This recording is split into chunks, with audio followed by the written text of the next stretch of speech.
Well, good afternoon. My name is Natasha Jamra. You're watching Good Afternoon Ghana. This is the news bulletin. Coming up this afternoon,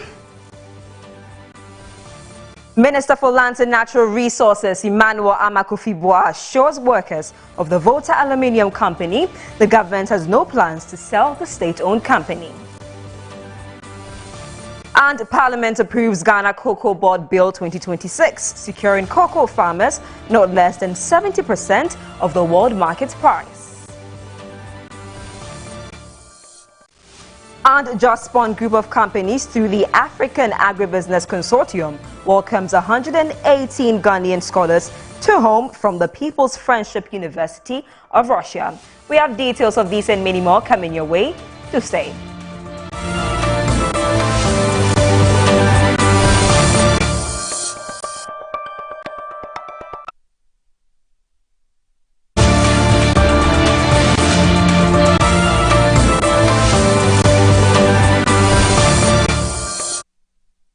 Thanks for staying with us. This is Good Afternoon Ghana. Now let's move on to a first story. And the government has announced a series of national commemorative activities to mark the first anniversary of the August 6, 2025 helicopter crash that claimed the lives of 8 senior public officials and military personnel. The week-long program, which began on July 30, is aimed at honoring the memory, service and sacrifice of the deceased through a combination of memorial events, public engagement and acts of national service. According to the presidency, the activities have been organized in collaboration with the Ministry of Defense, key stakeholders and alumni groups to pay tribute to the victims while standing in solidarity with their bereaved families. Here are the activities announced by the presidency.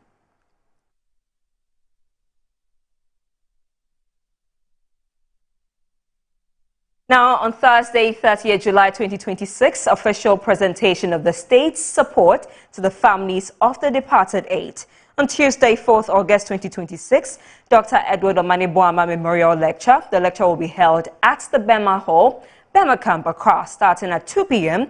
and is being organized by the Ministry of Defense and the old students of Pope John's Senior High School. The general public is accordingly invited. And the National Service of Prayer, Worship and Remembrance for the departed 8 will take place at the UPSA Auditorium in Medina, here in Accra, beginning at 8:30 a.m. In attendance will be the President and Commander-in-Chief of the Ghana Armed Forces, His Excellency John Dramani Mahama, and the Vice President and Chair of the Armed Forces Council, Her Excellency Jane Nana Opoku-Agyeman. The general public is also accordingly invited. On Thursday, August 6, 2026 at 4 p.m. is the unveiling of the cenotaph. The Ministry of Defense will hold an official unveiling of a memorial cenotaph, and attendance is by invitation. On Saturday, August 7, 2026, a Service to the Soul nationwide blood donation drive. So this national humanitarian effort aims to fill blood banks and save lives in memory of those who died. The donation campaign will take place in all district, regional and teaching hospitals nationwide, at the 37 military hospital and other locations to be announced. The loss of these 8 noble individuals remains a deeply painful chapter in our nation's history. However, their spirit of dedication to duty must continue to inspire us as a people. And the government calls on Ghanaians to take part in the Service to the Soul nationwide blood donation drive on Saturday, August 7, 2026, by visiting the nearest health facility to give blood. This is an appropriate and life-saving way to pay tribute to our fallen heroes.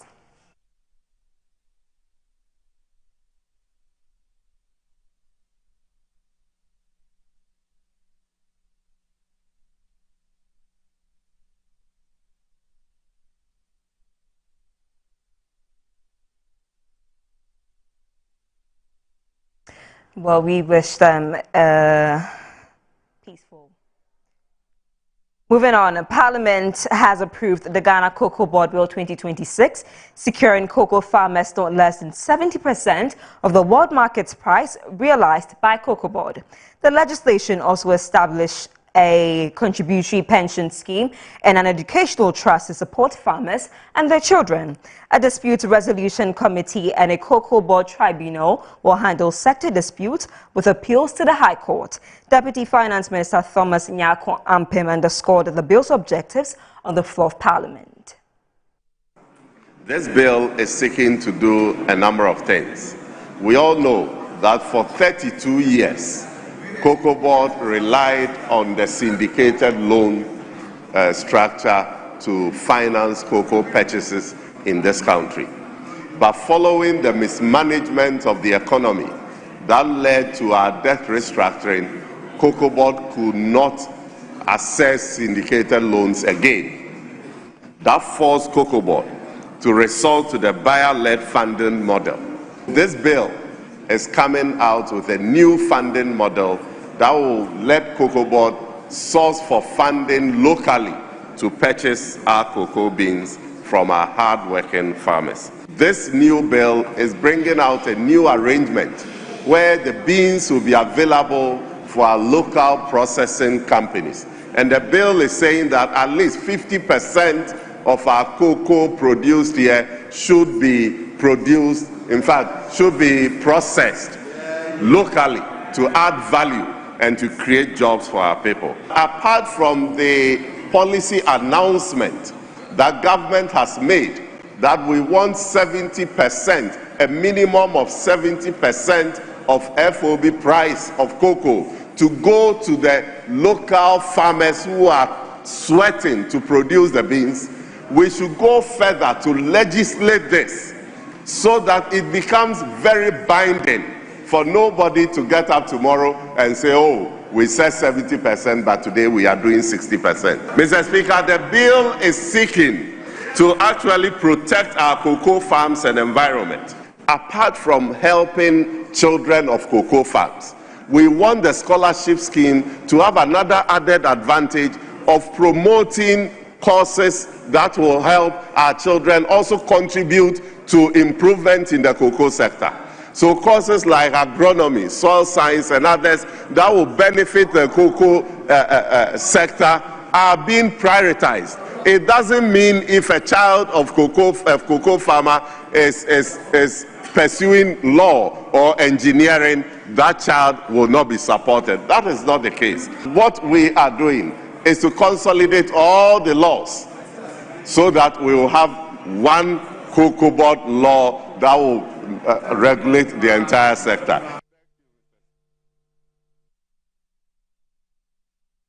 And still in the House, the Minority in Parliament has urged the government to slow down and engage cocoa farmers and other stakeholders before moving forward with the proposed cocoa bill. According to the caucus, the majority side of the NDC is attempting to rush the legislation through a certificate of urgency, despite its far-reaching implications for the cocoa sector. Speaking on the matter, Kojo Nkrumah warned that the bill, in its current form, could worsen the plight of Ghana's cocoa farmers. He argued that it removes the biggest incentive for cultivating the crop, undermining its contribution to rural development. Mr. Speaker, thank you for the opportunity to contribute to the motion. We on this side do not support the motion that this bill be taken under a certificate of urgency. The majority leader said that the original bill was laid somewhere last year.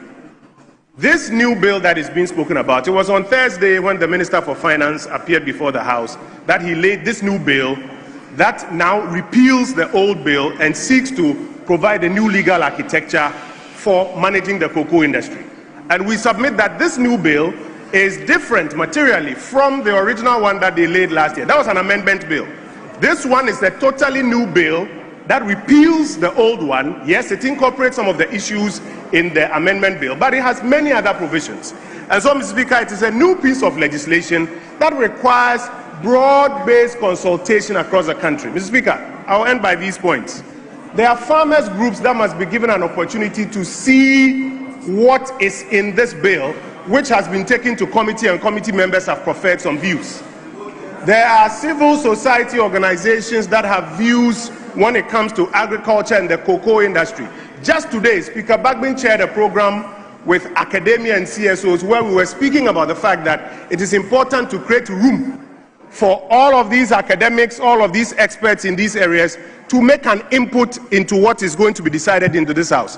What is the reason for which we want to rush this through one night? A bill that literally re-legislates how the entire cocoa industry should be managed. Mr. Speaker, what we are doing here tonight has significant implications, whether it's 65% FOB or 70% FOB. It will change the entire architecture. And when we get into the substantive policy debate, we will advance those arguments. But it is precisely for the need to open up and allow more people to make an input that we oppose this motion to take this under a certificate of urgency. And we'd like to urge on the colleagues on the other side, there's no need to rush with this. There's no need to rush with this. It's such a big deal that we should give ourselves some time and consult some more before this House takes a decision on it. I thank you, Mr. Speaker, for the opportunity. Mr. Speaker, notwithstanding these portions of the bill having been laid in this House, the final bill has today been brought to the House. And if you go through the provisions of the bill, very, very extensive, that is indeed going to change the architecture of cocoa dealings in this country. It was laid on Thursday.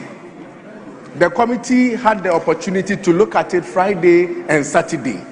On Wednesday, the whole House is here to pass a bill that ostensibly restructures the whole cocoa architecture of this country.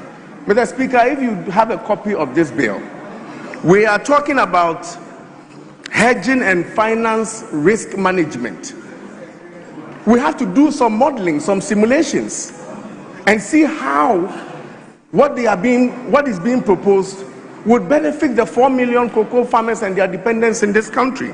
The bill that we are considering should be broad-based enough. Mr. Speaker, the average cocoa farmer has suffered so much already. Mr. Speaker, since October or November last year, the cocoa farmer has not been paid.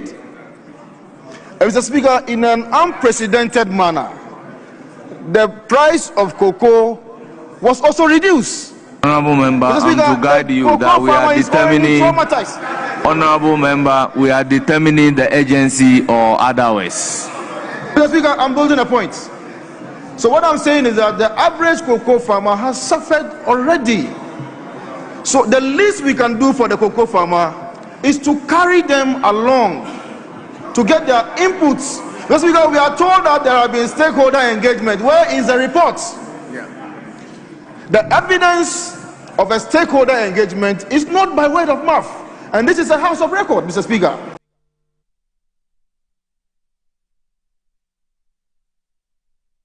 And Speaker of Parliament Alban Sumana Kingsford Bagbin has announced that lawmakers are reconsidering aspects of the Human Sexual Rights and Family Values Bill 2025 to ensure its provisions are both legally sound and socially balanced. Concerns have been raised over the bill's sentencing regime and sanctions, prompting calls for adjustments before the final passage. Bagbin explained that the reconsidering process is necessary to strengthen the credibility of the legislation and to address criticisms surrounding penalties and enforcement. The Human Sexual Rights and Family Values Bill, which you took through the third reading and passed, during the due process to capture all your decisions, a few things were discovered, and we have to fine-tune them before we can finalize it. So I have directed that a rescission motion be made so that you can rescind your decision of the third reading and then pass it through a second consideration stage to refine the text as so captured in the draft. After that is done, then you can do the third reading. I think it's only 3 areas. One deal of the harmonization of the sentencing regime, that's sanctions sections, and the others deal with some 2 phraseologies That is one. And the second one had to deal with the very important bill which deals with the amendment of the Constitution, dual citizenship, dual nationality, and this is something that the country agrees with. It's not controversial, and I think there are about 2 or 3 clauses. You can get that through and then get it passed with. Then you can go to the others.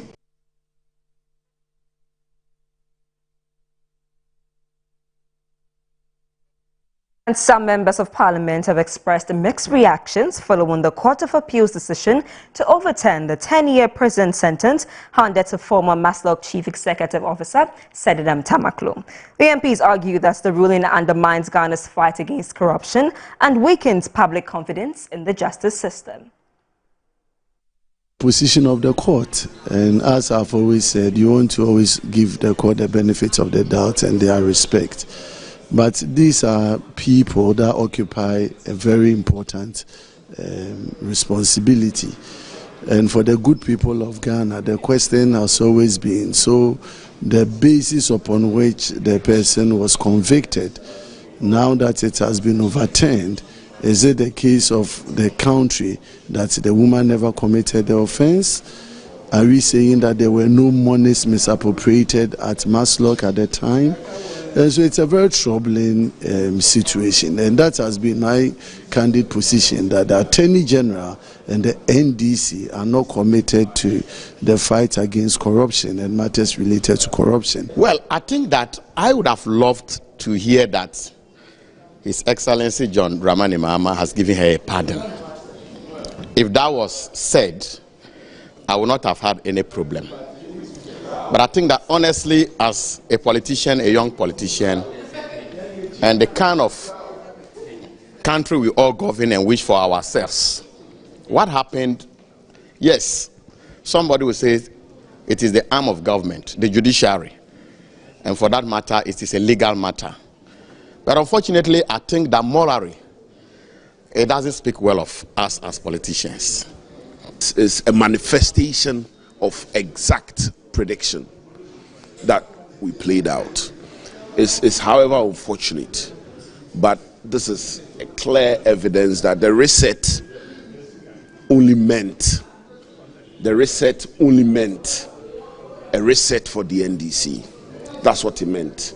You see, what the NDC is doing is very calculated, and nobody seems to be paying attention. I'm going to tell you this. This whole thing is a sequence. They planned the date for the judgment such that it will meet the issuance of the white paper on the constitutional review, deliberately accept the reduction of the age for the president to 39, so they think that the youth will celebrate 35, so that the youth will celebrate it. Now accept the dual nationality proposal, so that the dual nationals who are also from our stock and thought that they had found a new home, the Professor Kweku Azaz, the Professor H. Kwesi Prempeh, who thought they had found a new home with the NDC, so that they will embrace it. And then the discussion on Sedinam Tamaklo will go away. No, we are going to stay there. Moving on, the Minister for Lands and Natural Resources, Emmanuel Amakofi-Boa, has assured workers of the Volta Aluminium Company that government has no plans to sell the state-owned company, dismissing reports that sparked a staff demonstration. He added that Cabinet has only approved the search for a strategic investor to inject the capital needed to revive the struggling company. The minister gave the assurance when he met the management and staff of the company. Let's take a listen. The Lands Minister, Emmanuel Amakofi-Boa, during a meeting with staff and management of VACO, explained that government remains committed to retaining its ownership.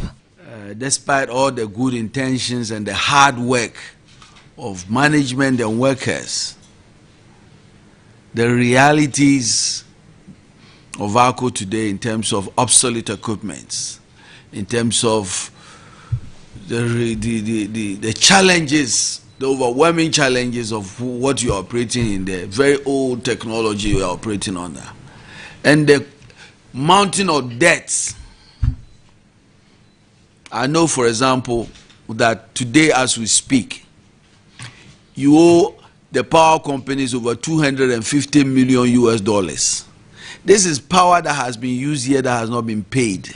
He noted VALCO requires more than $700 million to modernize its aging plant, which has been plagued by frequent breakdowns, declining production, and over $250 million in power-related debts.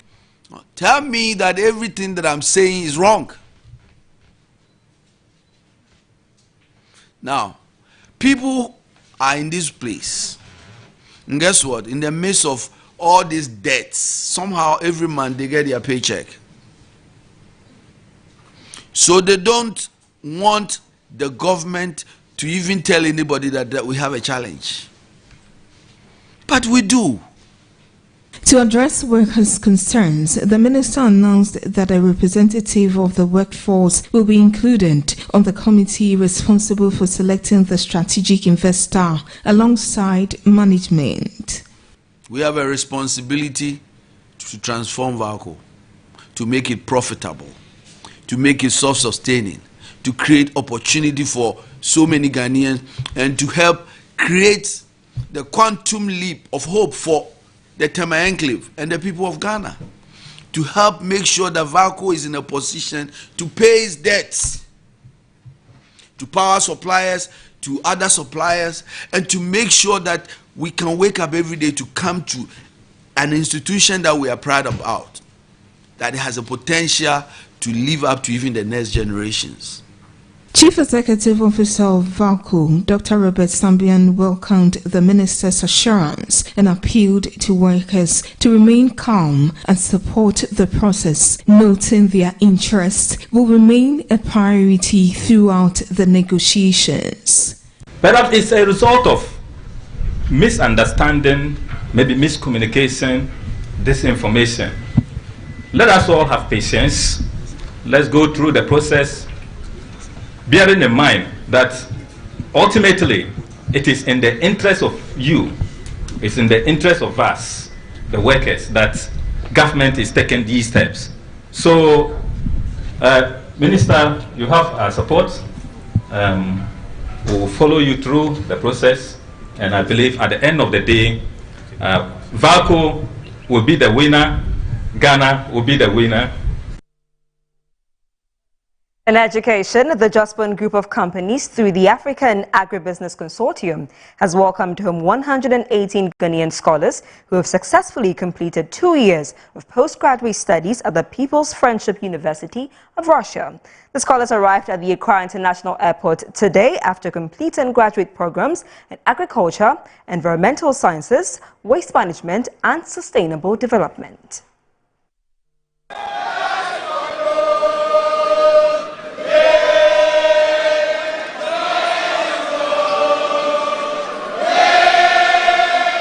The scholarship program, a flagship initiative of the Jospin Group through the African Agribusiness Consortium, is aimed at developing a new generation of professionals to support Ghana's agricultural modernization agenda and drive sustainable national development. Addressing the media at the welcome ceremony, the Chief Executive Officer of the African Agribusiness Consortium and Executive Director of the Jospin Group of Companies, Dr. Adelaide Arabasian Ejapong, says the decision to invest in agricultural education was informed by the group's expanding involvement in the sector. She explained that the group recognized Ghana's vast agricultural potential, but also recognized that unlocking it would require a new generation of skilled professionals. The young ones, they are no longer interested in agriculture. So we decided that as part of our values and vision and all that, Jospin Group of Companies, we are interested in improving the lives of people. We decided to invest heavily into the agricultural human capital 2 years ago. As a result, we partnered with Rudan University of Russia, and we sent 120 students to learn various agronomic practices.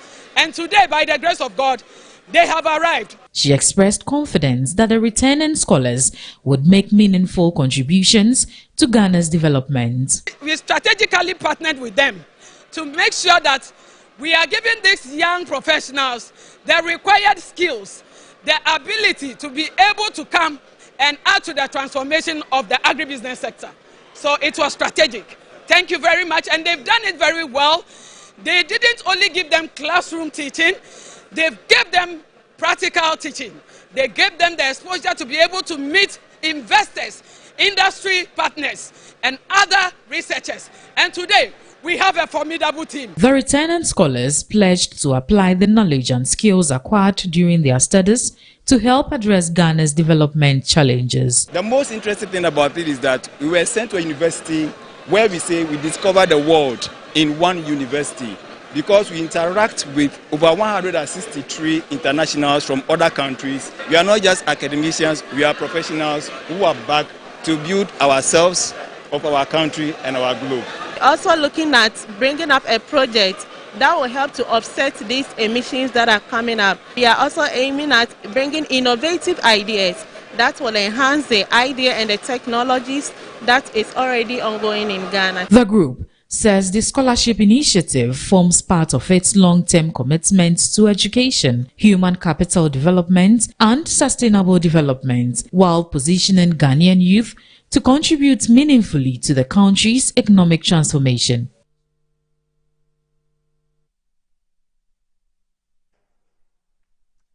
And moving on, all roads lead to Yendi, as today marks the installation of a regent of Dagbon following the demise of the overlord Yana Abukari II. Many dignitaries, including President John Dramani Mahama, are expected to grace the ceremony. My colleague Al-Hassan Dibaba joins us live for more. Hello, Hassan. What can you report?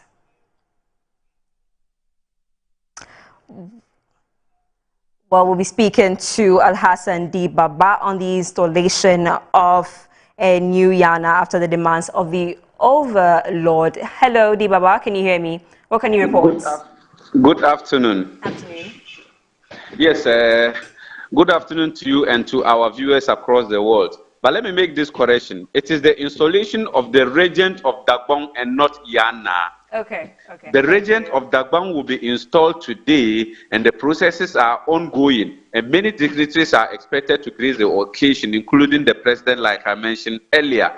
If you come to Yendi as we speak, you will see that almost the whole city is full of people, and the protocols are being laid out by the security, military, and police combined to ensure that the thing is done successfully. And at the background, you can even hear the sound of guns being sounded by the traditional authority or the traditional leaders within the Dagbon traditional area. And it is very well arranged.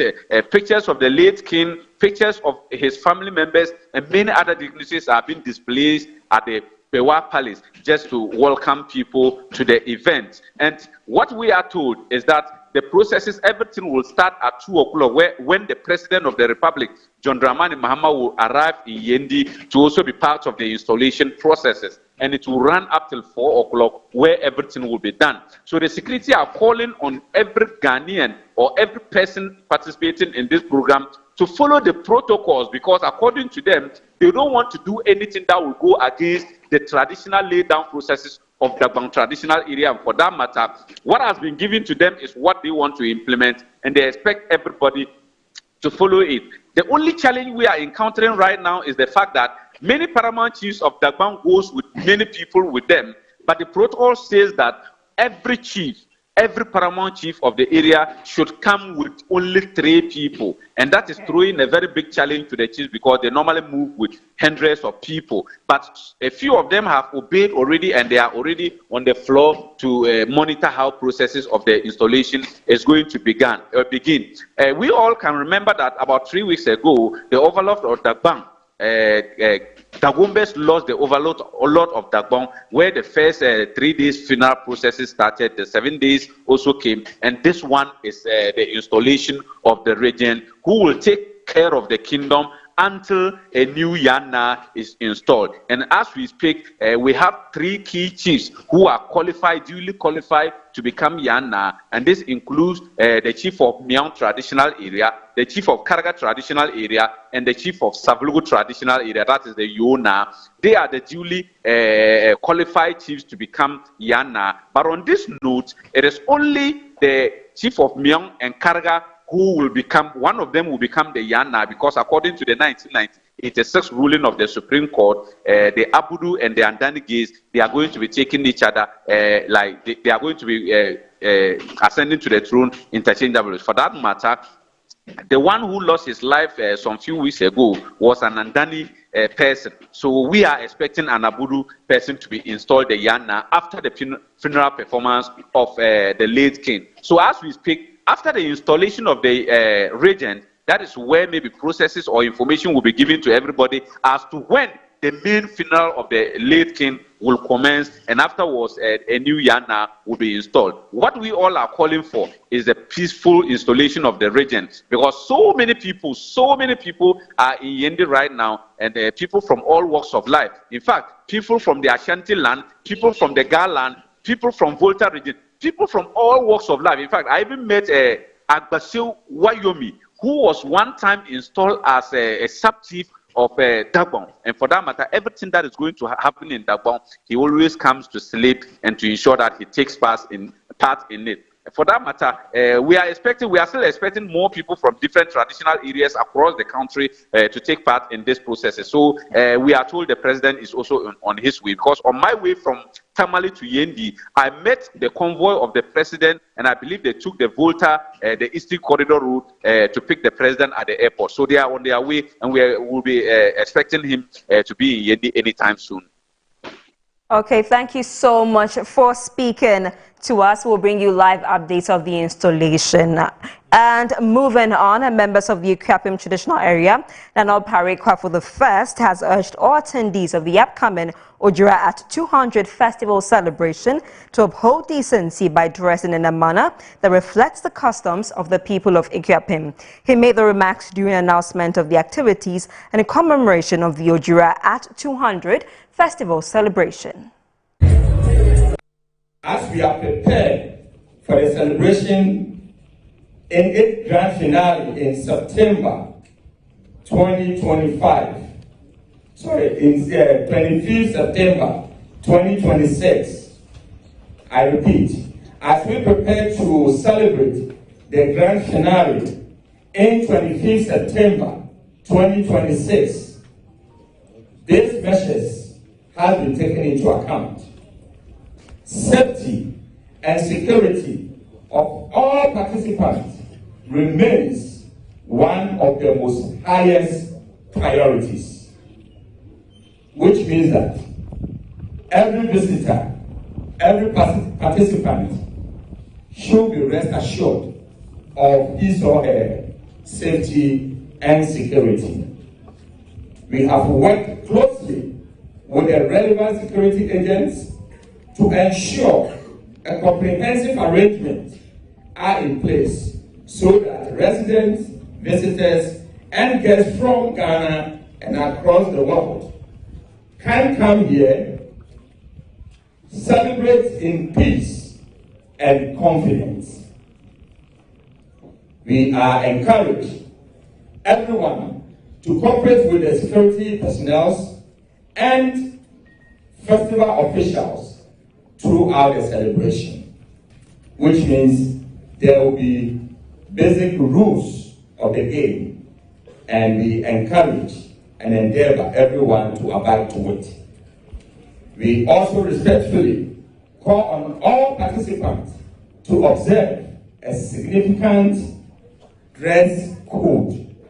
Dress code. I don't want to mention any town, but we have witnessed that when it comes to such a celebration, when it comes to such a program, that is where we see some of the most, I don't want to say it, but here in Akuapem, we are not going to let that happen. And I know my youth will cooperate with me. As for Mama Nomdia, I bow before them, because what it tell you now, when you see there will see our home ever. Now,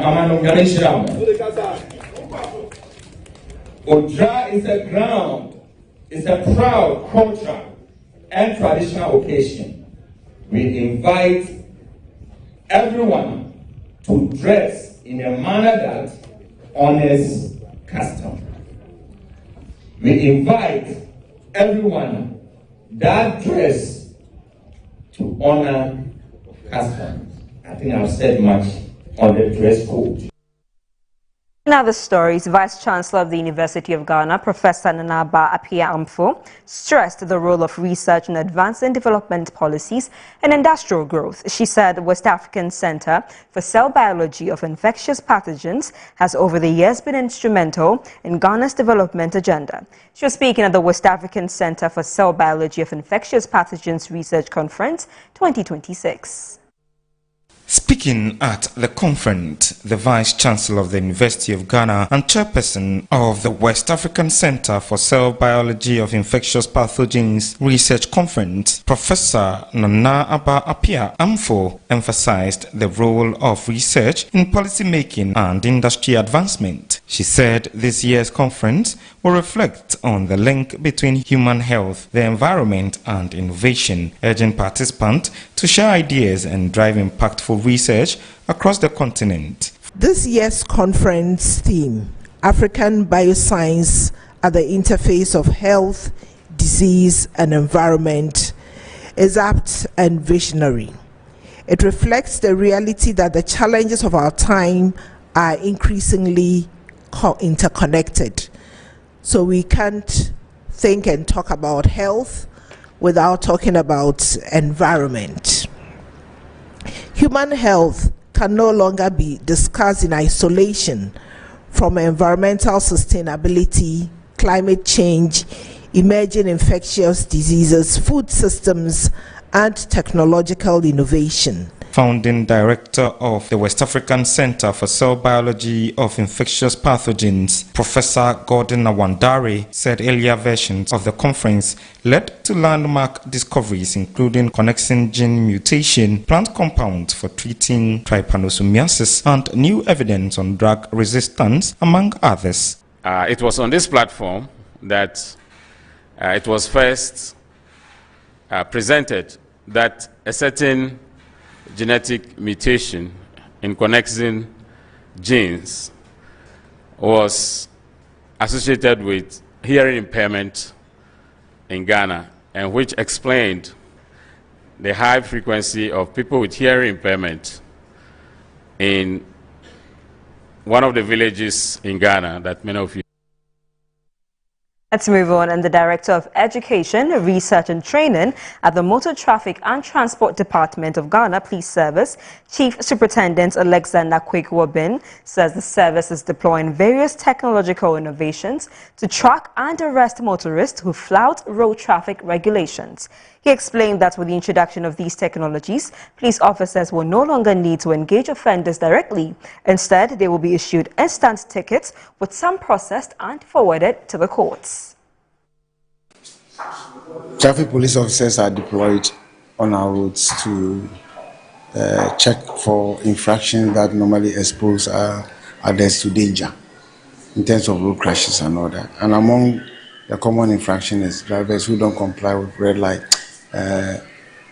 regulations and violate regulations that relate to signalized junctions by running amber and red light. And police officers are manually doing enforcement with the aim of arresting, gathering evidence, arresting and prosecuting. The issue of police officers not acting on it is something that we look at. Having said that, is the main reason why we are moving away from the manual way of gathering evidence on red light violations with the new road traffic regulation 2026 LI 2519.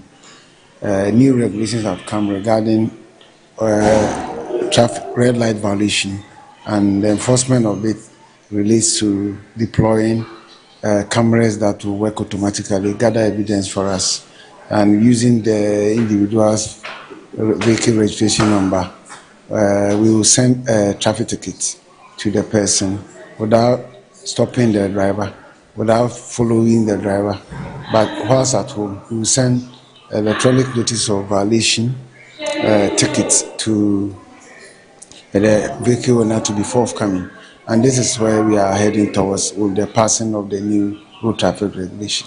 And we hope that with this, it will eliminate those perceived reported incidents of corruption and bribery.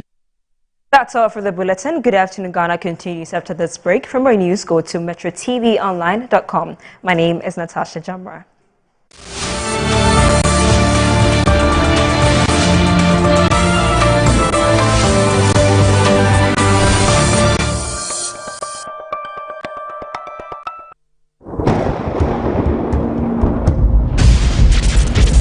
The pulse of a nation, rising, unshaken. When the Black Stars take the world stage, we don't just play, we bring the storm. Fuel the dream. Support the Black Stars. Storm Energy Drink. Make your mark. Excessive drinking can be detrimental to health. Not recommended for persons under 18 years, lactating mothers, pregnant women, and people sensitive to caffeine. This advert is FDA approved. In my line of work, a confident smile is everything. Kale Charcoal Toothpaste keeps me on top of my game and ensures my smile is always radiant and bright. With the tiring nature of my job, we spend several hours under the scorching sun. To keep our teeth white and our breath fresh all the time, we use none other than Kale Charcoal Toothpaste. Kale Charcoal Toothpaste. You're on a Kessie and in a kit one. Samayo Kendini, a who be here, Semetra Sapapadia to a mammy mouthful. Kale Charcoal's natural ingredients, and a bomb is a hobby, a man strain, Nesansu Mama Hotoso, a will bedroom. Kale Charcoal Toothpaste. Choose Kale Charcoal Toothpaste for anti-cavity, whiter teeth, and fresher breath all day. Available in 80 gram and 150 gram. Grab yours today. Kale, happy smile. This advert is FDA approved. Finding my dream apartment in just 2 days was a breeze with 7terragh.com. Looking for your next home, the perfect piece of land, or the best commercial property for your business? Are you worried about sending money home for property and finding nothing when you return? Well, worry no more. 7terragh.com is just a platform to find prime lands, perfect properties, or vibrant real estate development at the click of a button. 7terragh.com is your go-to property listing platform that allows you to register, list, rent, buy or sell, and connect with correct agents. With our AI-powered smart search, personalized dashboards, verified agent connection, and interactive property maps, all your property needs have been made easier. Check us out on 7terragh.com or contact us on 0302-998-246 or 0561-032-252. 7terragh.com, powered by MNC Properties. We're kicking your year off in all her glory with more, because we got you. You get it? You know that. We got kicks. We got scores. We got action. We got roars. It's my specialty. We got drama. We got fun. We got more for everyone, with an upgrade on us just for you. More channels, more shows, more reasons to stay. We got you. DSTV, we got you all the way.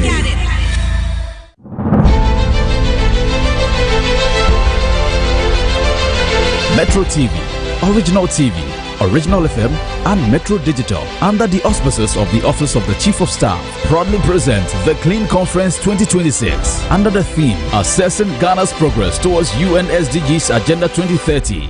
SDG 6, Clean Water and Sanitation, SDG 7, Clean Energy, and SDG 12, Responsible Consumption and Production. Friday, 21st August 2026, 9 a.m. at the City Conference Hall, University of Ghana, Legon, Accra. With just 4 years to achieve the UN SDGs 2030, how far has Ghana come? The answers begin with one national conversation, the Metro and Original Sanitation Conference, with the Chief of Staff, Honorable Julius Debra. The Clean Conference, bringing together government, development partners, traditional authorities, industry players, academia, civil society, young people, and all Ghanaians. Change is not only in conference rooms, so there will be a cleanup exercise on Saturday, 22nd August 2026, also led by the Chief of Staff. Join thousands of volunteers for this massive cleanup exercise across the major streets of Accra. Metro Clean Conference. Wahuni Diema on Mine Tumpong.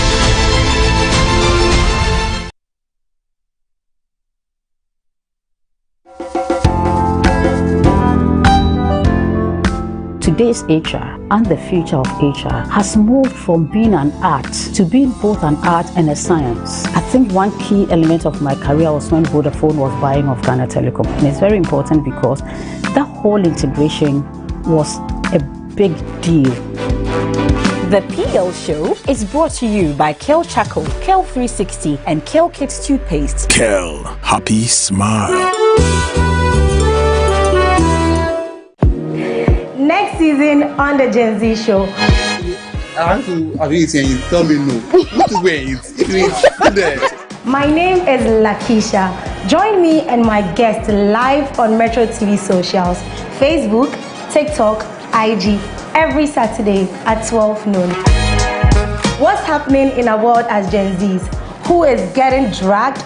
What the bloggers are saying, the latest settings in town, and of course, what's given and not given. And yes, why are Gen Zs getting fired in our corporate jobs in America? Oh, hey Robin, how's everything? Hey, everything's fine. I just wanted to let you know I won't be coming in today. Really?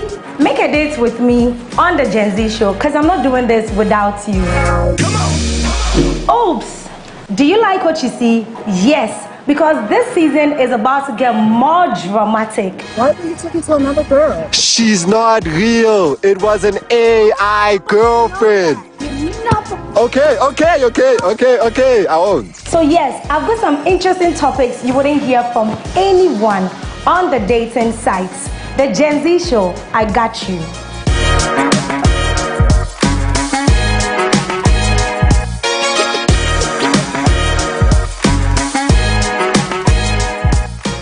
So, I have 10 Ghana cedis in my pocket. Now think about it. If 10 Ghana cedis could buy you anything at all, what would you buy? I can think about so many things. Are you ready? Watch this space.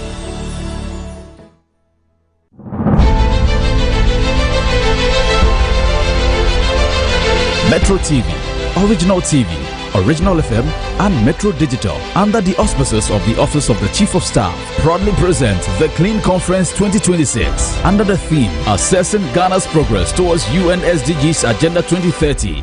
SDG 6, Clean Water and Sanitation, SDG 7, Clean Energy, and SDG 12, Responsible Consumption and Production. Friday, 21st August 2026, 9 a.m. at the City Conference Hall, University of Ghana, Legon, Accra. With just 4 years to achieve the UN SDGs 2030, how far has Ghana come? The answers begin with one national conversation, the Metro and Original Sanitation Conference, with the Chief of Staff, Honorable Julius Debra. The Clean Conference, bringing together government, development partners, traditional authorities, industry players, academia, civil society, young people, and all Ghanaians. Change is not only in conference rooms, so there will be a cleanup exercise on Saturday, 22nd August 2026, also led by the Chief of Staff. Join thousands of volunteers for this massive cleanup exercise across the major streets of Accra. Metro Clean Conference. Wahuni Diema on Mine Tumpong.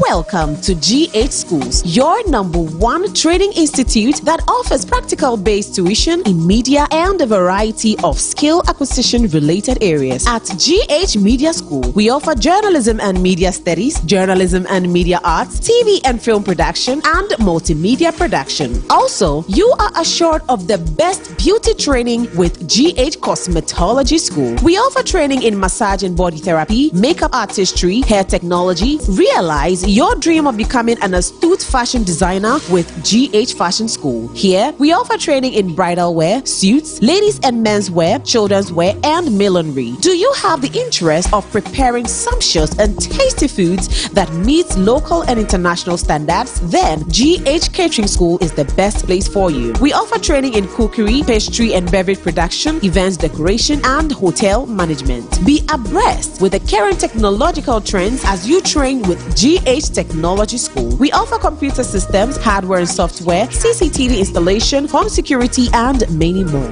GH Schools makes available well-equipped studios and workstations to give our learners the practical and industrial standard experience during tuition. Hostel facilities are also available. Instant admission is in progress. Register now. Purchase your admission forms online on Locate us at Achimota Abofu Junction, opposite the Shell filling station. You can also contact us on 0544 622 250, 0577 622 250, 0204 622 250, and 0277 622 250. GH Schools. We say train, practice, achieve.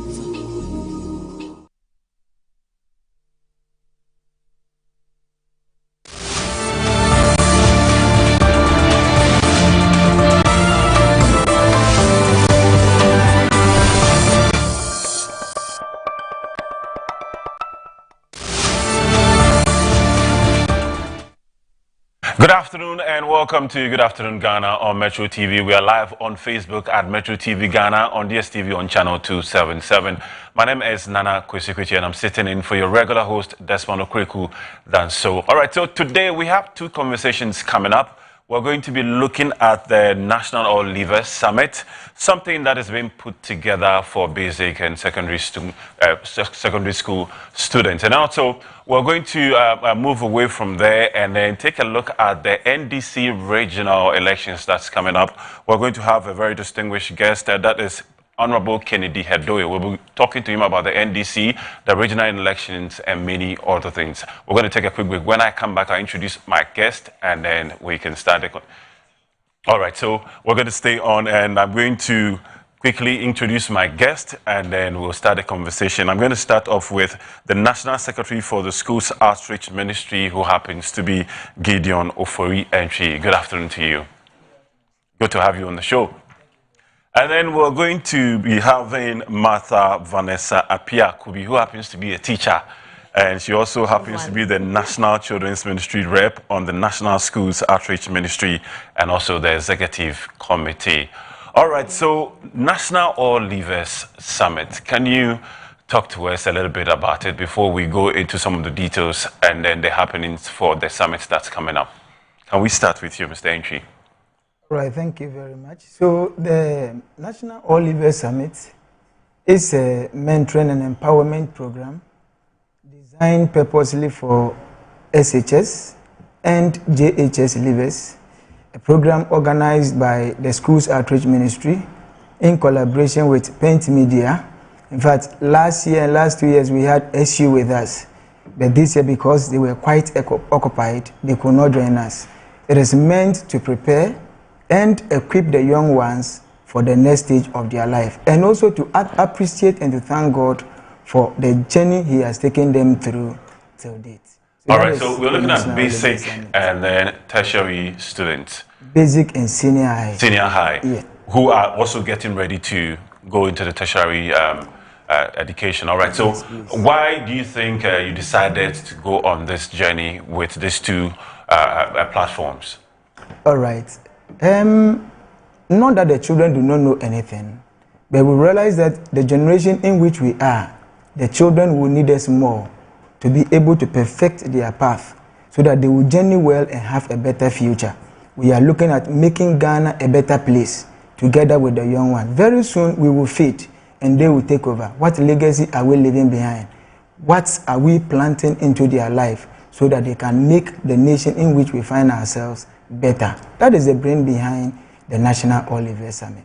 All right, so I'm going to move on now to Madam. Madam, you are a teacher, and I'm sure that you've had a great amount of experience when it comes to students. And what do you think is the key ingredient when it comes to upbringing of people of that age? Is the key ingredients that would actually help them to stand out as, you know, they are being nurtured, and then as they grow and then move on into their education and then look forward to their future?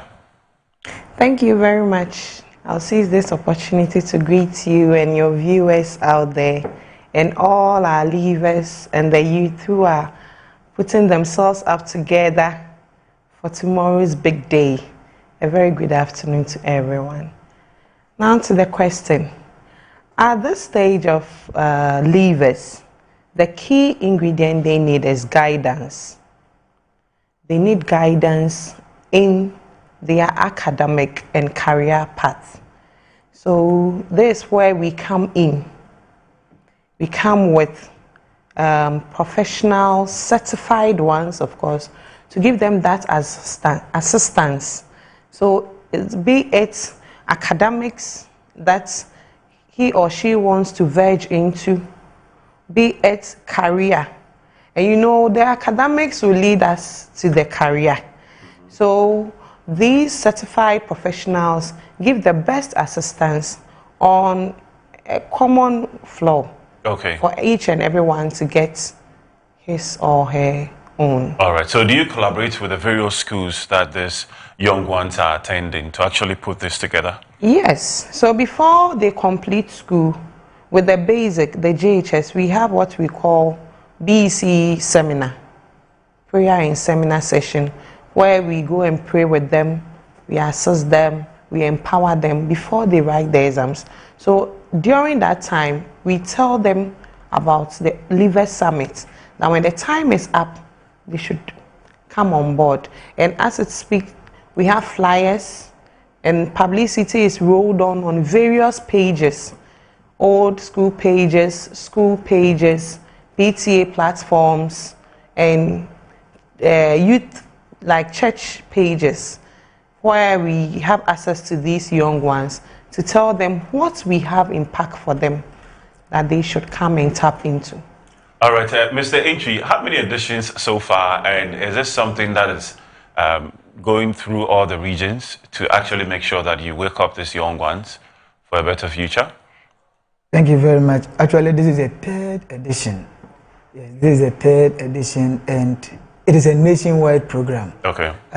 For our case, because of the flooding situation in Greater Accra, we had to move ours to the 1st of August. Okay. The actual program was held on 11th of July. But because of the flooding, like I said earlier, we had to.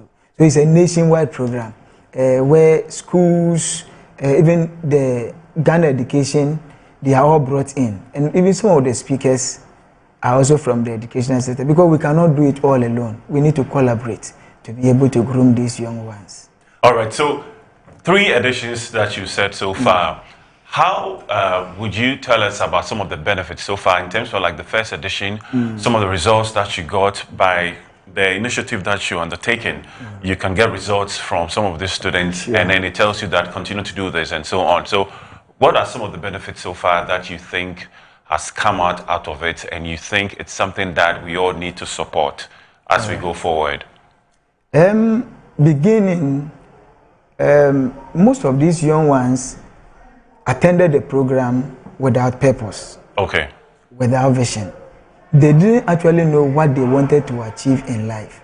But through the National All Leavers Summit, they were able to realize their God-given purpose, and then they are able to work towards it. Some of them even thought they wouldn't be able to go to the university or progress in their educational life. But as I speak with you, some of them are there, and they are even calling for more. I know that even within this program, some of them will come down to also be part of the program. So there are a lot of testimonies. Also, the moral life of others have also been shaped, because in school they are introduced to a lot of things. But when we engage them, we teach them and then pray with them, they are able to have their lives turned around. In fact, the world can be built not only with what we learned in schools, but rather when we have very, very solid foundation in terms of values and morality. So we don't just move them towards the educational side, we also target the godly values which will help us build a better nation. Madam Martha, what are some of the activities that you inculcate in these young ones that leads them to purpose-driven lifestyles? Okay, so with National All-Leavers Summit, let me say it's built on 3 pillars. That's praise, supplication, prayer, and then empowerment.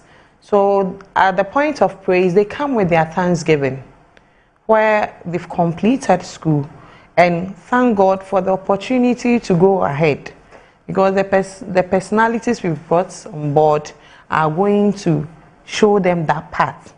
Then with the supplication, we pray with them, fervent prayers, into the task ahead. The educational ladder always looks upward. Therefore, the challenges, it's not just that easy. So they have to equip themselves well with prayer. Then they go in there, and with the empowerment, giving them that fulfillment of self, that you can do it. Just as Elder Gideon said, the values, how they will be able to stand and face the realities of life. Okay, so do you add their parents to this summit? Yeah. Or their parents, are they involved in yes, please. This summit throughout the time you start to the time that you complete with them? Yes, please. So we inform the various PTAs. When you asked of the outcome of the program of the subsequent years, when you asked Elder Gideon, I wanted to add that there are instances where parents give testimonies of how far their children have came out of the NALS. Because there was one elder who said after completion of school, he was in the room when his son walked to him. His son has completed school. And he walked to him and asked him, Dada, maybe a school, is he a DMB? And in fact, he said he was, in a space of about 10 to 20 minutes, he didn't know what to say. So he heard of the National All-Leavers Summit and encouraged, he himself dropped his son at the venue, and he tells us after his son came back, he came to tell him, Dada, you see, I'm a hunya meye. You no, say, boame, dena, usha, yeah, so these are the testimonies that we are looking at. Ms.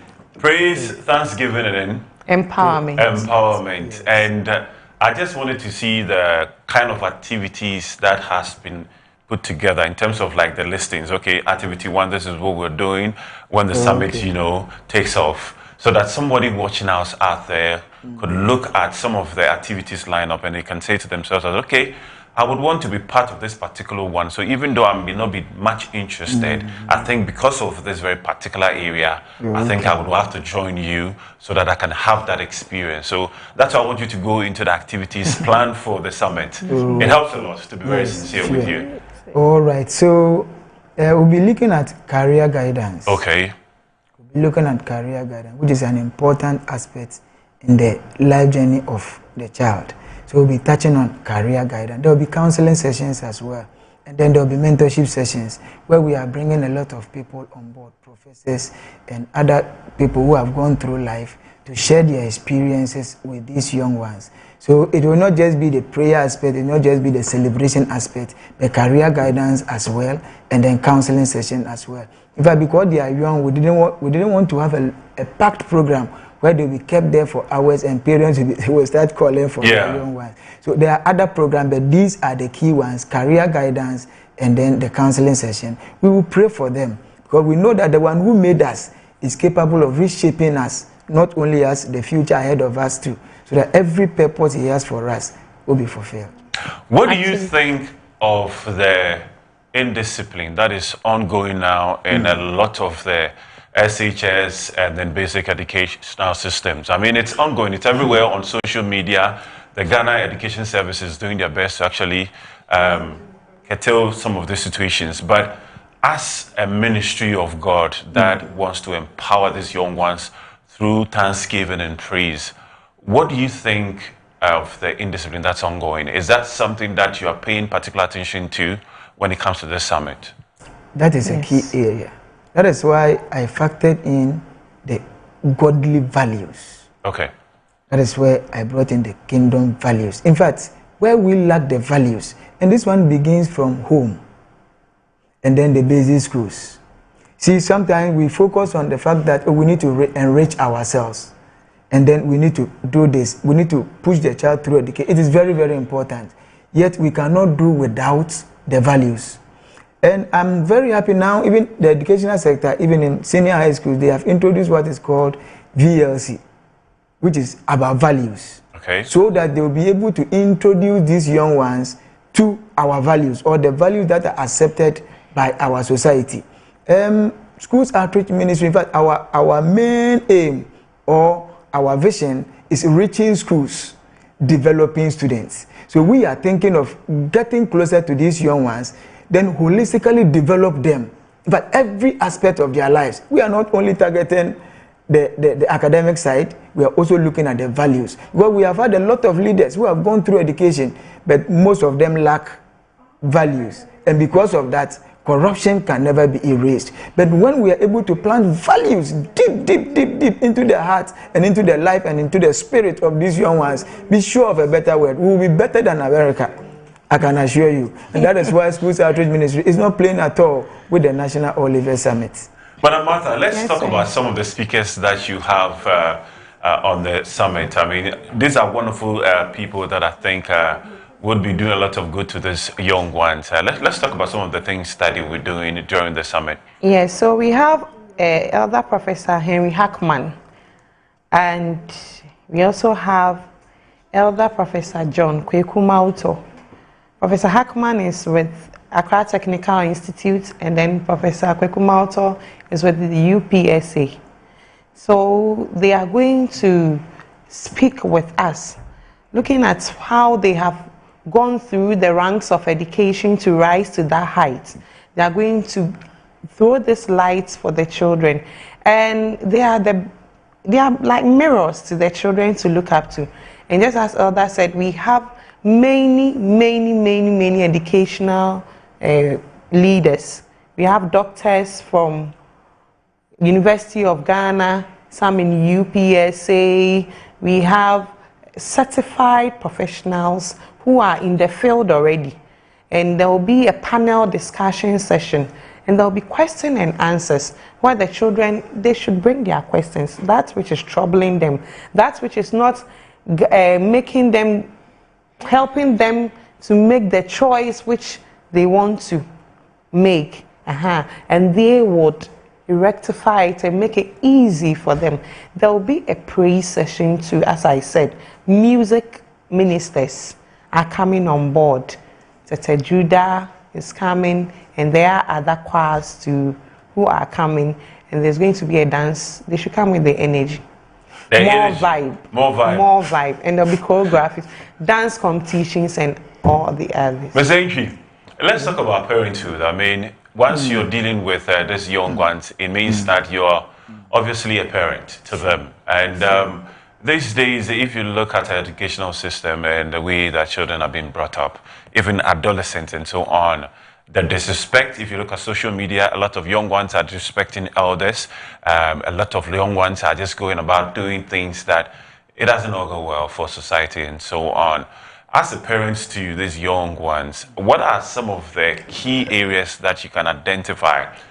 You say to yourself, well, this is the reason why this is ongoing. Personally, from my perspective, I think we neglected our values. We neglected what was passed on to us. Those things that our forebears cherished and planted in our lives. We felt they were no good. So we left the children along the path, allowing them to take decisions all by themselves, whether good or bad. Yes, they would have to make choices, yet they would have to be guided. So personally, I feel we left them to make decisions and then to make choices on their own. And because of that, they got to a point where they became so confused and then took the path that they thought was important. But this time around, we are coming in with the guidance. We want to get closer to them. We want to make them our friends. We want to make them our brothers and sisters. So that, in fact, we would also have to set the example. In fact, if they want to learn anything, they would have to learn from us. The best way to learn is to have somebody before you. So what you do is what I will do. What you say is what I will say. Sometimes we want to force the children to do something that we ourselves do not practice. And that is where the mistake comes from. So if you want to tell the child, do it, they look at you and say, actually this is the right thing. Because what you are doing and what you are saying, they are two different things. Yeah. Then we have to get to the point where what we do is exactly what we preach, so that these children can learn and learn best. All right, so finally, tell us the venue once again, the time, and then the rest of the information that you think we need to know so that we can join you for the summit. All right. All right. So it is coming off at UPSA. I will allow my sister to, in fact, actually communicate that. Yes. Why don't you go ahead? Yes, please. So for Greater Accra, we have 2 centers. The main center is at UPSA, Kofi Ohini Kunedu Auditorium. Okay. At 8 a.m. sharp, then we are starting. We are looking close within 1 o'clock to 2 p.m. We are done, so that the children can go home. And the second center is at downtown of Accra in Kaswa. Yes.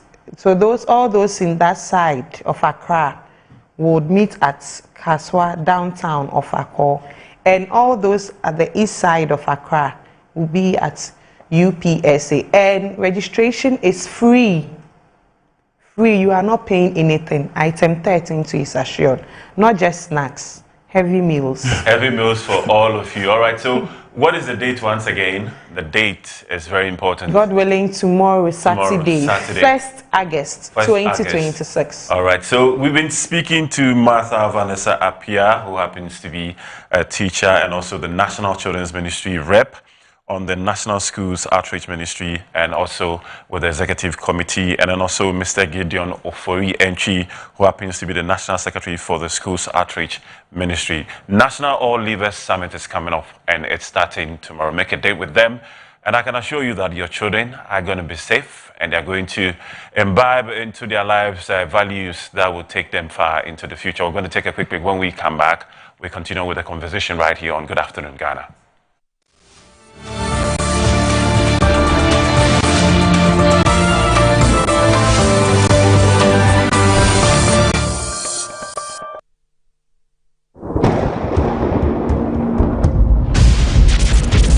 The pulse of a nation, rising, unshaken.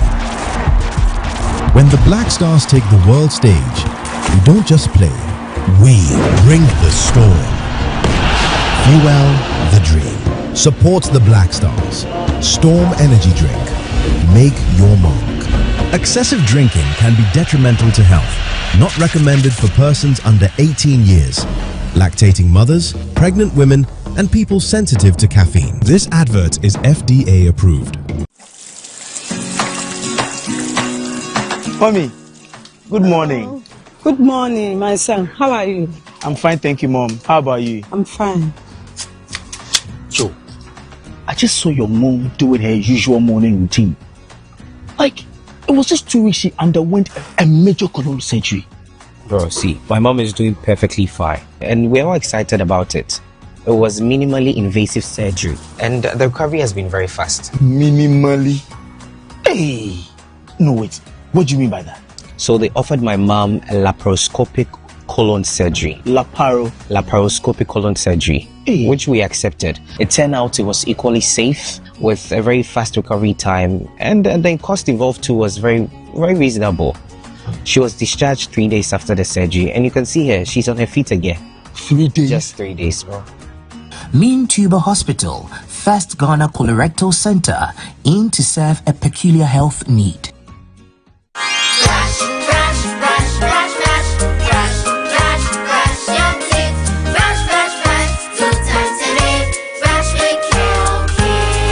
Hello, my friends. My name is Kel Kids Toothpaste. Wow. I was made to be gentle on your gum but protected.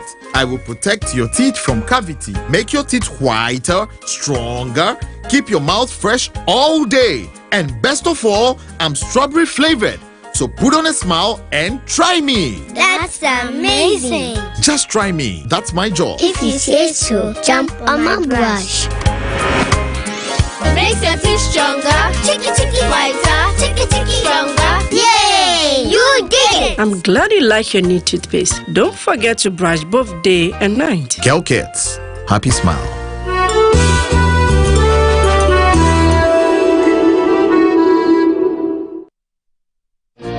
Good day, fellow Ghanaians.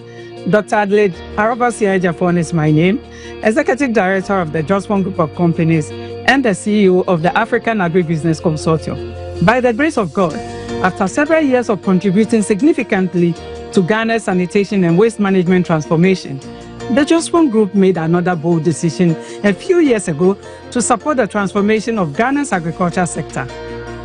As we became more involved in the agriculture sector, we realized that although Ghana has enormous agricultural potential, transforming the sector would require the active participation of a new generation of skilled and passionate young people. That is why, in partnership with the People's Friendship University of Russia, Rodin University, we sponsored 118 young Ghanaians to pursue postgraduate studies in agriculture and environmental sciences. Our goal was to prepare young professionals who will help drive Ghana's agricultural transformation. In about 2 weeks' time, these graduates will return home. They are coming back with knowledge, skills, and fresh ideas, and we are proud to welcome them home. I believe their success will not only benefit as individuals, but will also contribute to the growth of our agriculture sector and the development of our country.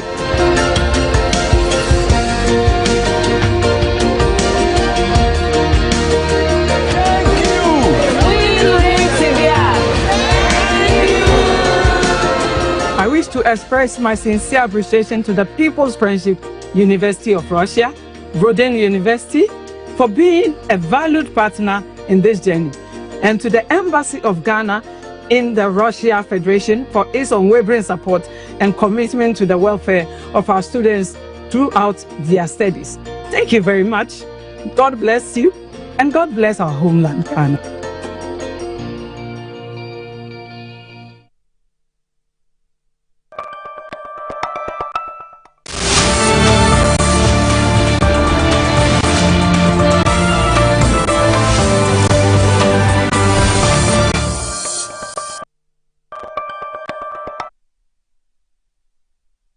Good afternoon and welcome once again to the Good Afternoon Ghana show. We've been talking about some wonderful things before we went on the break, and we are going to be having another conversation that has to do with NDC regional elections, which will be coming up in some few days to come. And I'm going to introduce a very distinguished member of the NDC who is vying for the Greater Accra Regional Secretary, and this is a gentleman who has gone through being the Deputy Regional Treasurer, Constituency Secretary, Deputy Constituency Secretary, Director of Elections, Ward Coordinator, Branch Organizer, Branch Secretary, Branch Chairman. He's a staunch member of the NDC. Kennedy Heddo is definitely our guest this afternoon as we look at the regional elections that's coming up. Thank you very much for joining us this afternoon. Thank you.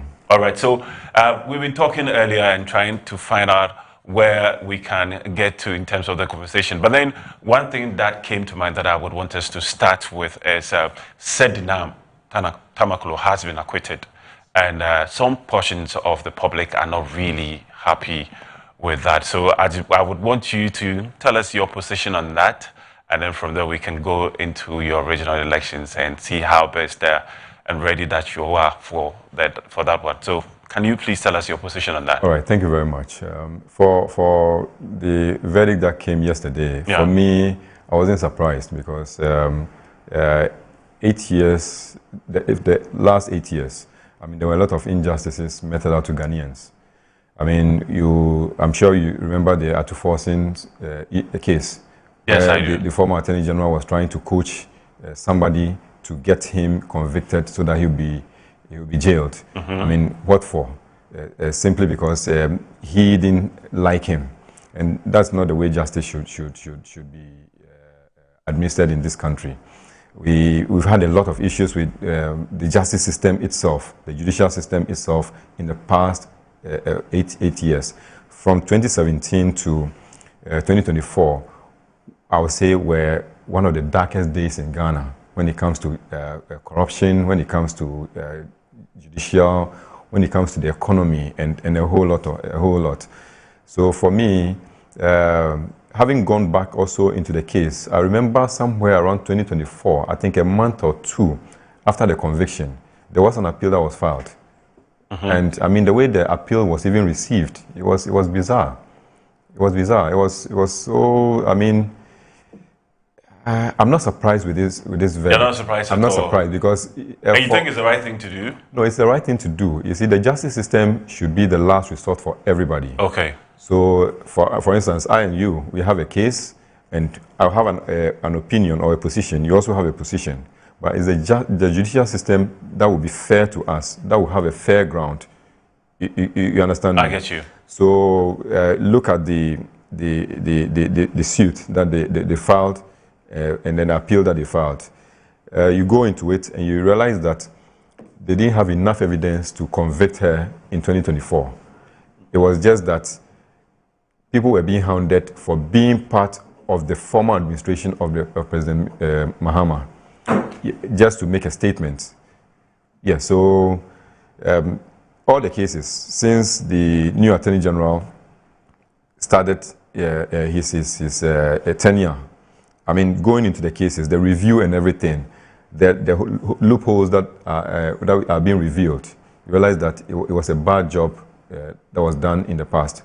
The former Attorney General, Godfred Dami, we all know the things he did in this country, including his staunch defense of certain people, to the extent that you just get to the point and realize that it is not about professionality. It's just about special interest and sometimes parochial interest. Okay. Yes. All right, so I mean, I had to start that with you because it's the most pressing matter at the moment. I mean, everybody's talking about it. So we're now going to get to know who you are. You are definitely vying for the Deputy Treasurer for Greater Accra. So let's get to know who you are. I mean, for those of us watching you. Okay, so my name is Kennedy Hedo. I'm currently the Deputy Regional Treasurer for Greater Accra NDC. I've been through the mill. Currently, I'm going for the position of Regional Secretary. This is a position, or this is a portfolio that I'm not new to. I've worked as a Constituency Secretary, and I work diligently. And in my tenure, we won the seat, the parliamentary seat, and we increased the margins to the extent that a swing constituency like Krowa constituency has now become a stronghold of the NDC, and the evidence is there for everybody to see. Prior to that, I was Deputy Secretary. I also worked as Director of Elections for the party in that constituency. And there were a lot of new things we brought on board and new reforms that we brought on board. Before that, I was Ward Coordinator. But the interesting thing is that before becoming Ward Coordinator, I went to the constituency. I was vying for Deputy Propaganda then, which is now Deputy Communication. And I lost. I lost by just 10 votes. Yes. 10 votes? Just 10 votes. And it was because around that time, I was engaged with some research work outside Accra. So you couldn't make a lot of time for... I couldn't make a lot of time to engage with the delegates. With the delegates? Yes. So that affected me. So subsequently, I took on a new style. And then ever since that time, it has been good. Before becoming Ward Coordinator, I was also branch chairman. Before coming there, I was branch secretary and branch organizer. Yes, and I've held those positions in different branches before getting to the Ward Coordinator position and then getting to their constituency. And for the constituency, I worked with them for a long time. So when it was time for me to go to the constituency, after my first loss, I mean, it was just seamless. I got the support of everybody. I mean, it was overwhelming, and I won massively. We thank God for that. I mean, you look extremely young, apart from the little few gray hairs that I can see with your beard. But then the Constitution says that you have to be 40 before you can actually stand for presidency. But then it's been told now that, you know, you can start from 35. Do you think is the right thing to do?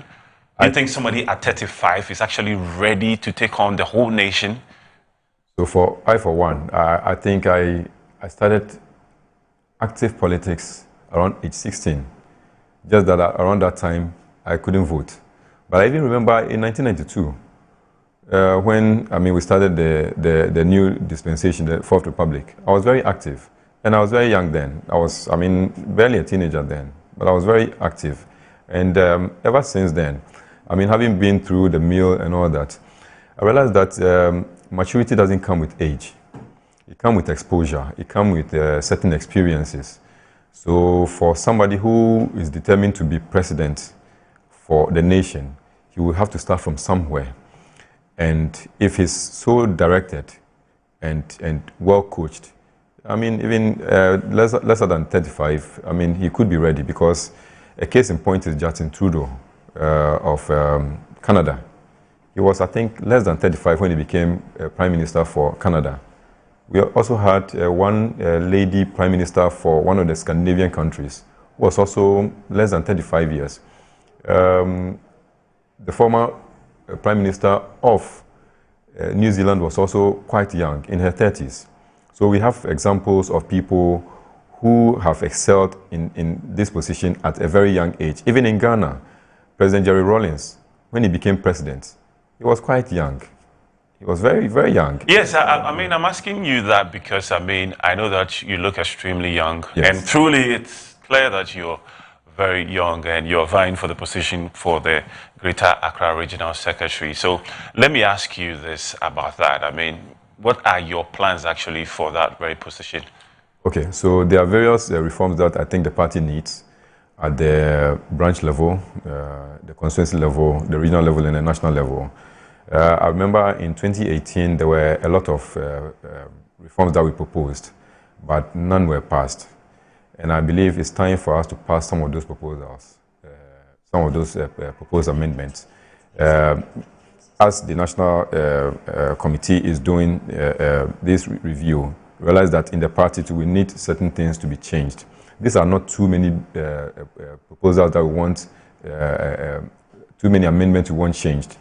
Because for an organization like the NDC, we need to tread slowly. Okay. Yes, but you see, having been in the helm of affairs for so long, there are a few things which I would not like to state clearly on air now, because for the party, there are timelines, and there are timelines where these proposed amendments or would-be proposals will be opened, okay, where we can then make public. And when that time comes, I hope I'll get the opportunity. You were talking about reforms. If Yes. you could spell out some of the reforms that you think Okay, so you realize very that much needed for the party. Yeah. Yes, so as I sit here, I have a lot of former colleagues who were secretaries then. Some were constituency chairmen, some were constituency organizers and all that. Now they are no more in position, as in they are no more holding executive positions. Some of those people would want to be active in the party because they have a lot to contribute. Some of these people want to have the right to be delegates so that they can vote and elect the leaders. You see, because as the party has come to power now, there are a lot of people who are interested in the party because the party has become so attractive. Now, some of those people have a lot of finances or resources as against those who are currently in position. And when these new people are able to convince the delegates and win, realize that the experienced hands will now fall off. So when we open the access for the former executives to also vote, it will allow them to now vote the right ones into place. Okay. Yes, it will allow them to vote the right ones into place, because going from branch to constituency all the way, if a lot of new hands come there, they'll obviously vote for new people, which might not always be the best for the party. We need a blend of both the new and the old, so that we can have those with institutional memory in the party and those who are coming with some vibrancy and some new ideas to these positions. So that's one of the key reforms I would like to see in the party. And don't you think it's the vision of the party to actually allow those that are more experienced to be part of the growth of the party instead of them being relieved of their positions and being left alone, just like you were saying? Don't you think it's the vision of the party? Yes, it has always been the vision of the party. That's why such people are usually made to be council of elders. But when they become council of elders, their only role becomes advisory. It doesn't become executive. It becomes advisory. And sometimes you need them to be in the thick of affairs. Yes, because you see, with politics, the more you get involved, the more you get experience. And we need some of the blend of both the new and then the old. Yes, so when we are able to do some of these reforms and allow them to vote, it will help. Because currently, former appointees are eligible to vote. Okay. Yes, former appointees are eligible to vote. So you see, for them, they go in the corporate world.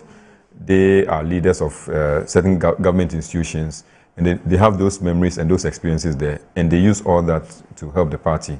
So it will be good when we allow former executives to also vote. What makes you stand out among your colleagues when it comes to the Greater Accra Regional Secretariat, position that you're vying for? Okay, so my past credentials tell, of all the names I've heard, none of them have been regional constituency secretary before. And you see, everything we do in politics in Ghana is centered at the constituencies, because the constituencies administer all the branches, that is the polling stations, where the votes are done and where the votes are collated and brought to region and national. Now, if you've not had that experience, it will be difficult for you to appreciate the work that you are going in for. Also, I've been a director of elections, having been very involved in election matters, from ward elections, from branch elections, from constituency elections and all. I've handled presidential primaries in the constituency before, and I know how these things go, including the infamous 2015 one where the Electoral College was widened and every registered member was made to vote. It brought a lot of issues to the party. I was director of elections then, and some of these experiences are invaluable. And I believe some of these things make me stand out. And having been through the mill, being a ward coordinator also, handling branches, difficult branches. And in my constituency, in my ward where I was the ward coordinator, there were branches that you could not get a single person who wanted to be an executive. Because you go into a community, they will tell you, oh, this is an elite community. We don't want to dirty ourselves with politics. That's how they saw it then. Some of them, they say it's a gated community, will not allow you access in. You have to knock on doors, convince people to come on board. Now, when you go to those areas, we have a lot of people who, as a result of my tireless efforts, have come on board. There are a lot of people I've also mentored, and they are doing very well in the party.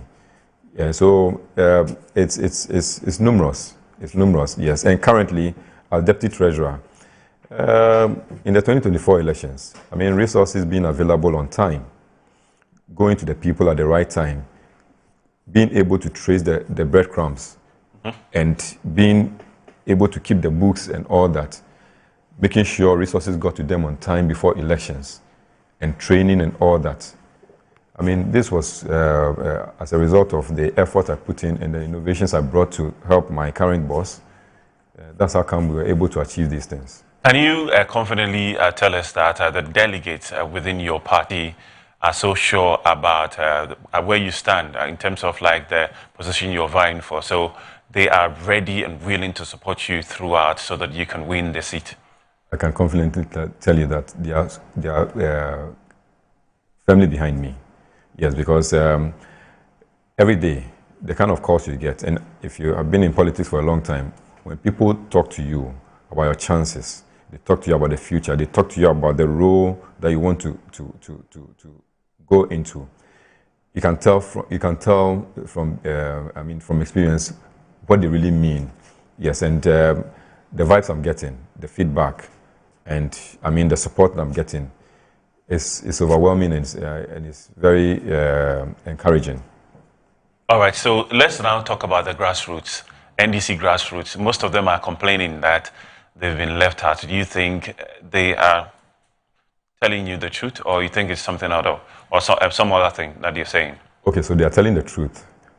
The only thing I would like to tell them now is that they shouldn't lose hope, because you see, we were in opposition for 8 years. There were a lot of opportunities that eluded them. Now, in 2024, we have so much support that people who hitherto were not involved in politics or didn't have that edge or that love for politics got so attracted to the party. And it's only natural that as the party has come to power through their efforts, they would want to have some reward. Some of them, they are not looking for anything. They're only looking for scholarship to go back to school or to further their education. Some of them are already working. They're only looking for promotion because they've been at one post for 8 years without a promotion. And new people have come on board and they have been promoted. I mean, it's so disheartening. Some of them, they are looking for contracts.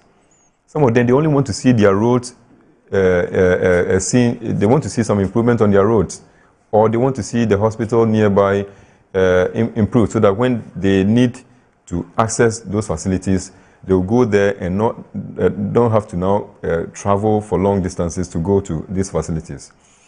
So I think their demand is legitimate. It's legitimate. And how is the party addressing their concerns? So the party is addressing it one by one. You know, the economy was in dire straits. Now the economy is getting better.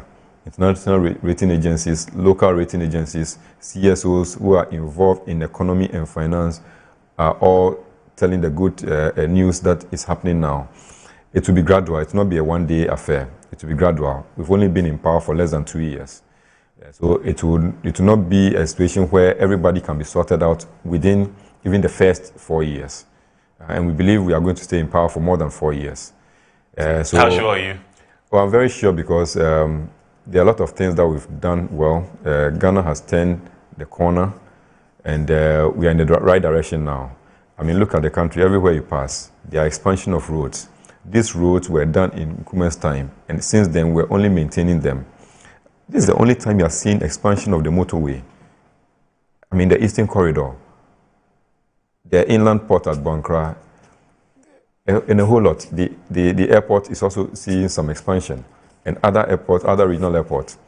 The transport sector, new buses have come in. There are a lot of things that are going on. So all these things will inure to the benefit of the youth, because when these things are implemented, there will be more access that will be created for people to get employment in those areas. All right, so let's now talk about the drip operations. Why do you think what is happening at the moment? Why do you think it's going the way that it's going? Okay, so in which way? The drip operations, I mean, you happen to be the national drip coordinator for Greater. No, the regional drip coordinator for Greater. The regional, okay, yes. So not the national, actually. The national, yes. All right. So what is happening to the operations? I just want us to tell us about that. The implementation of drip was not done well. Drip was hurriedly brought into place around September in 2024, just for the purpose of winning elections. So the structures were not put in place. As we speak, we are still putting in the structures. Funding has not been readily available, so it is going a bit slow.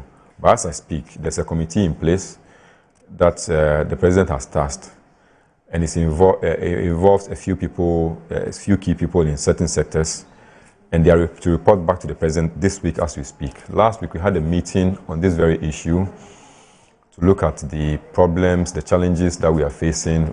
That has to do with funding, that has to do with personnel, that has to do with sustainability of the whole program, and whether the program should stand on its own or should be under a ministry.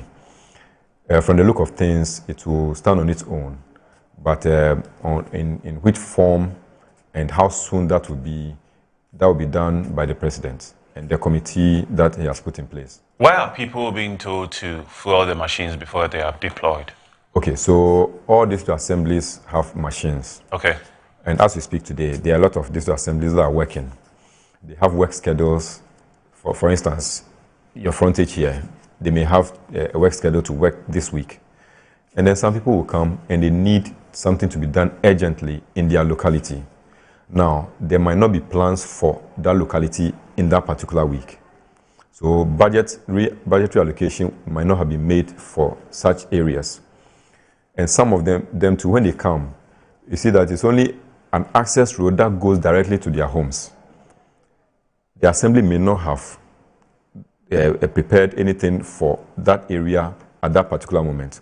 So they'll be told to, okay, if you really need it, because we are not ready to do that, we are working elsewhere, can you provide fuel for us to go work for you? It's not as if we are charging them, because DRIP is not commercialized.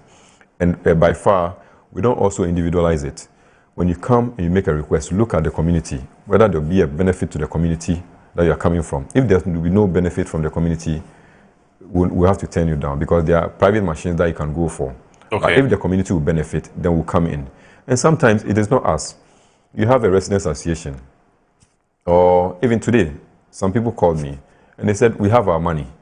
We have bought laterite onto the road. Because of the rains, our road is now in deplorable state. Yes, many of them. Yes. So we only want you to come and spread it for us. We'll provide fuel. That is what they are saying. That's what they are saying. They will tell you, we'll provide fuel. So tell us how much fuel we need and what we have to do, and then we'll do it. So that is it. It's not as if we charge them. No, we don't charge. But why are they not being deployed as they should? Why do you think that is happening? Okay, so the road network in Ghana is very, very vast.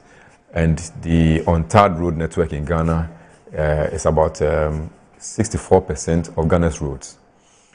Now, take this community, for instance. It's a built-up area. But I go to other places, like Domi Kwabinya. Most of their roads are not tarred. And drip machines are only about 7 sets of machines, 2 tipper trucks, 1 roller, 1 water bowser, 1 grader, and then 1 backhoe. You cannot possibly be working in all the electoral areas or all the untarred roads at the same time. So you have to deploy it to one particular section of the road or one community at a time. When it is done, then you move on to another community. But this is the case. In these times that it is raining, it's even more difficult. Because if you go to work on a road and you are not lucky and it rains the next day, you have to go back to that same road to fix it again. Because for DRIP, we don't do tarred roads. We do untarred roads. So we only use laterite or materials that will be temporary, as a temporary measure, until urban roads or highways come in to do the tarred road for us. So why aren't you collaborating to work together? Because the point is, a lot of the times when you are done with your work and it starts raining and there's flooding and so on, the roads are not motorable. And it makes it very difficult for, business people to actually, use the road. So my point is, why are you not collaborating with those that are supposed to do the tarred road to work together so that as soon as you finish, they also come and then they tar the road and we are good to go? Okay, so for DRIP, we don't work alone. We always work in collaboration with the urban roads and other agencies. Now the thing is that you can fix the road, and you can work in collaboration with urban roads, but if their budget is not to tar this very road, you can do it, but they will be tarring another road. So by the time they get to your side, it might have gone bad. Yes, so it's not as if we are not working with them. We are working with them, but it's also timing and work schedule. Okay. Yes. All right. So, finally, we're going to go into your vision for the Greater Accra Regional Secretariatship that you are vying for. You've spoken to us about your plans and so on. What are you going to tell the people, the delegates, for them to know that when you are put in that position, the kind of transformation that they need to advance the party and the work that they do, they are going to get it? What dream is that of yours? Okay, so the dream is that, first of all, we are all into politics to advance our cause, to make sure our political parties stay in power, to be able to implement the policies and the tenets of the party in government. Now, we are in power, and we hope to stay in power for long. The expectations are very high. People's patience are also short. I'll say they are short. My vision is that all these people come on board and we manage them very well. And it's by building a database of these people where we can know where each person is coming from, each person's educational level, each person's skill set, each person's background in terms of skill, in terms of education, in terms of volunteering and everything. So that when we need to come to do something, we know at the click of a button, we know where these people are, and then we know how to put them. Because the problem that we are having now is that when recruitment is going on into the security services or any agency, we will now have to go scouting for people, and it's very difficult to get the right people. But I believe that those who have worked for the party to come into power, when we have built a better database, which we've already started, which I'm spearheading anyway, when that database is ready, it will be a portal where people will easily be able to have access to these opportunities before it even comes to the public domain. It doesn't mean that we are doing anything secret, but because these things will help them to know where to improve upon their skills. Okay. And then continuous training. A soldier with a gun who has not gone for training for a long time will be rusty. Okay. So I believe in continuous training. So there are measures put in place to make sure we get continuous training for our people from all levels. Yes, because this will make them sharp in the job market, in terms of administration, in terms of operations, and it will inure to the benefit of Ghana. Yes. I mean, your final words, because at the end of the day, you are still going to be speaking to your delegates. So let me give you the opportunity to speak to your delegates.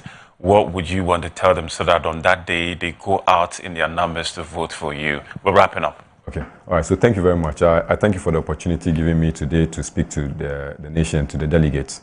To the delegates, I'll say I've been in this game for a long time. I believe every good work deserves a reward. I believe the work I've done will not go in vain, and I know they would recognize the efforts that I've put in. I'm a grassroots person. Anywhere I go, they know the work that I've done. I'm also very affable and very approachable. And I mean, anything that anything that we've done in the past can be verified in various ways. So I entreat the delegates to look at these things, look at my skill set, look at the experience that I've built all these years, which will be beneficial to the party in 2018. Because in 2018, you don't need to go bring new people who have not really been through the mill, who don't understand the ins and outs of the party. For some of us, we have been in the party thanks to you, the delegates, who have helped us and held our hands in the past.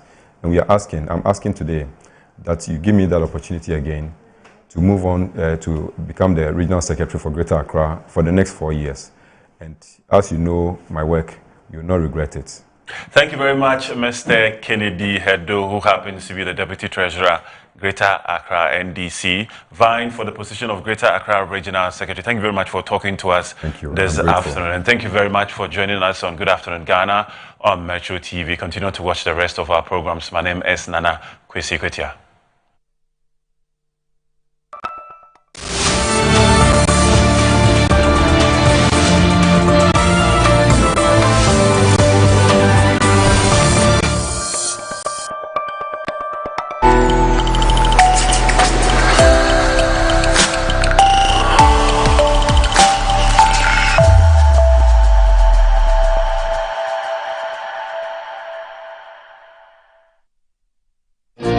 Good day, fellow Ghanaians. Dr. Adelaide Arobase-Ejiafon is my name, Executive Director of the Jospon Group of Companies and the CEO of the African Agribusiness Consortium. By the grace of God, after several years of contributing significantly to Ghana's sanitation and waste management transformation, the Jospon Group made another bold decision a few years ago to support the transformation of Ghana's agriculture sector. As we became more involved in the agriculture sector, we realized that although Ghana has enormous agricultural potential, transforming the sector would require the active participation of a new generation of skilled and passionate young people. That is why in partnership with the People's Friendship University of Russia, Rodin University, we sponsored 118 young Ghanaians to pursue postgraduate studies in agriculture and environmental sciences. Our goal was to prepare young professionals who will help drive Ghana's agricultural transformation. In about 2 weeks' time, these graduates will return home. They are coming back with knowledge, skills, and fresh ideas, and we are proud to welcome them home. I believe their success will not only benefit as individuals, but will also contribute to the growth of our agriculture sector and the development of our country.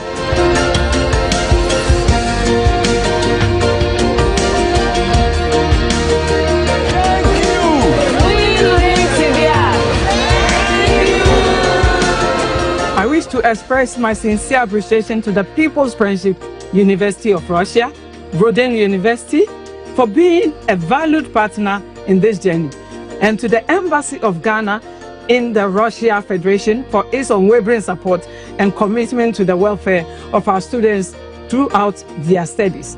Thank you very much. God bless you, and God bless our homeland, Ghana.